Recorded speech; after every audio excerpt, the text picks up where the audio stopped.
Alright, welcome to an episode of MaskofTiers. Today we're going to be talking about Khameleon, the brand new cameo that's got everybody super confused, super lost. Basically, she reminds me of Trimmer, how basically you're going to change your actual moveset per whatever color she is. So let's start off with the Melina cameo. Directly in your face, if she does ball roll off of the initial hit, it is an overhit. However, if she basically used this full screen, it's a mid, not the same as an overhit. So if I'm back here and you throw side the ball roll, it becomes a mid. In my face, it's an overhit. So close range, it's a mix. Full screen, it's just annoying.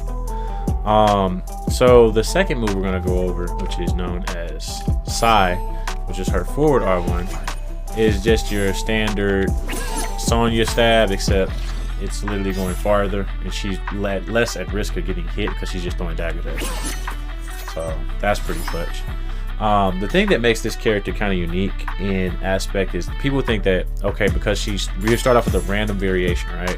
You can't control which variation you start with, whether it be Kitana, Jade, or Melina.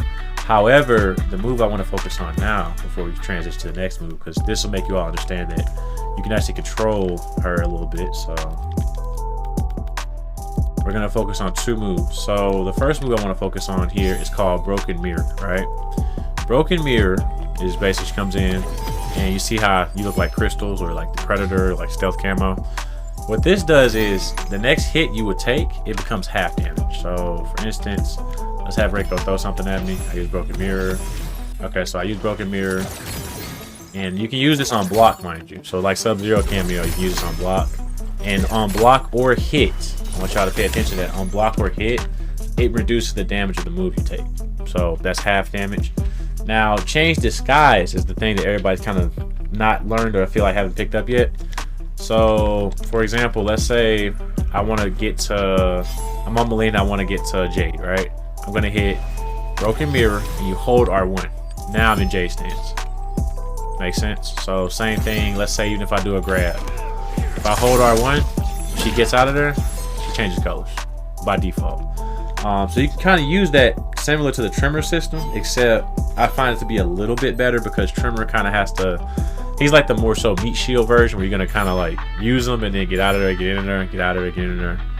But it is what it is.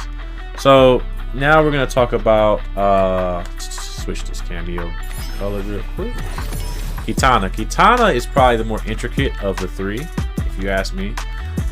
Just off the fact that she has the fan toss, fan lift, close fan lift, far fan lift. So she has like 4 different moves. Fan toss, if you throw it, gives you hit advantage 54. So it's down there like a not hard knockdown. I could be wrong, but I'm pretty sure it's like a hard knockdown. Just off the fact that you're literally going to be on the floor for quite a moment. And the cool part about this is, I should actually do this.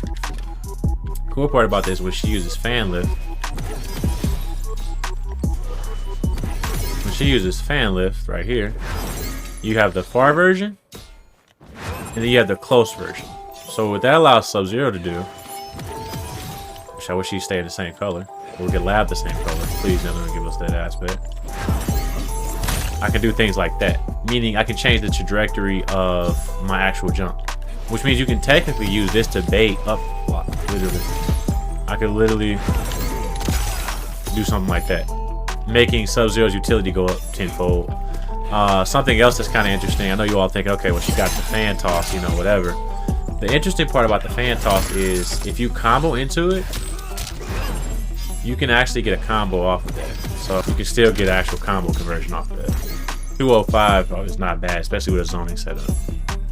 Alright, let's move on to Jade. Everybody loves Jade so much. So off top, I'm just going to briefly go over this with what Jade can do. So Jade has what we call the glaive and the glow. The glow gives you complete projectile invulnerability. Like you can't even get hit with projectiles. So for instance, gonna have Reiko throw something at me. I just walk through it like Danny Mantle.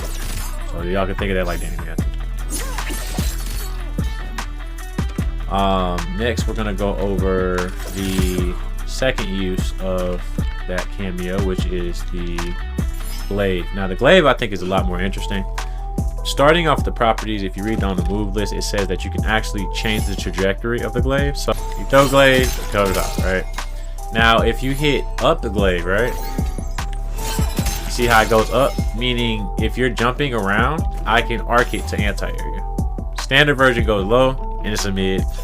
The other version goes up, and it's gonna knock you out the air, potentially. But like I said, we gotta see how it's gonna work with the hurt boxes later on. Which means knock you out there anyway.